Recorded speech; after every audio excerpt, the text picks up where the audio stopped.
Welcome back to the channel and welcome back to another quick pick prediction video.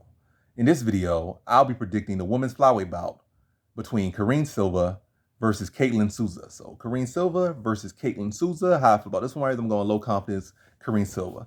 I don't think this is the most set in stone matchup, but I do like the fact that Karine Silva. I say low confidence. Hopefully, I did say low confidence, but either way, low confidence. If you didn't hear it, if I didn't say it, low confidence Karine Silva would beat Ketlen Souza. I think yeah, the issue here is that it's not like a blueprint to this fight necessarily. Kaylin, Karine Silva is only what two fights in the one fight in the UFC. She had a contender series fight, and then she had a UFC fight. Ketlen Souza, I don't think no contender series fight. Now she's just hopping into the UFC. But at least Karine Silva has two fights in the UFC. Well, underneath the UFC banner, underneath the UFC lights, under her banner, two fights now, and I guess the UFC PI or whatever they call it, whatever building, the Apex, the UFC Apex. But anywho, I like that experience. Both women kind of match up pretty well. It seemed like, at least hypothetically, on paper, it seemed to match up well. We don't know too much about Ketlen Souza's grappling, but we know Karine Silva more so the grappler.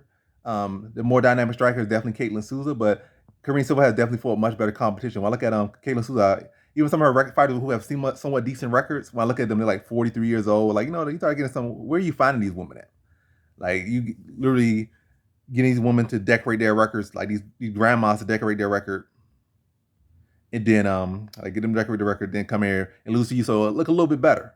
And even then, it's not like the records of the opponents she's fighting, the accolades, the accomplishments, the wins of her fighters are all that good. All the records and whatnot, all that good. It's like still spotty records. But that's what happens. Like, you're an up and coming fighter. That's what's gonna look like. You're gonna get out there and get those wins. I mean, it's not boxing where you go on a 45 winning streak fighting guys 2-40, 10-15, and whatnot, and 20 and 500. like it's not boxing, but you're gonna have the same issue. But that also goes back to why I like the experience of Karine Silva having been in the UFC now, having been in the Apex Center like twice or at least once. But regardless, it was on the UFC banner. She fought in Apex for the contender series, and she fought in the UFC. I don't know if it was on a live card. I mean, like a live audience, or was it at the Apex? I forget, but nonetheless, she has that experience, and I think that will carry her through. So I'm kind of saying this is just a more so grappler fighter versus more so a striking fighter. Karine Silva is the grappler. I mean, yeah, Karine Silva is the grappler. Ketlen Souza more so the dynamic striker. But I'm favoring experience, and that's going to go to Karine Silva.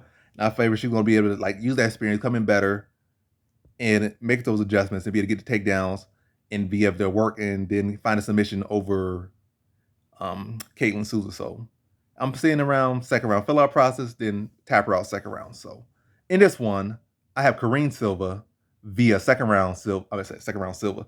So in this one, I got Karine Silva via second round submission.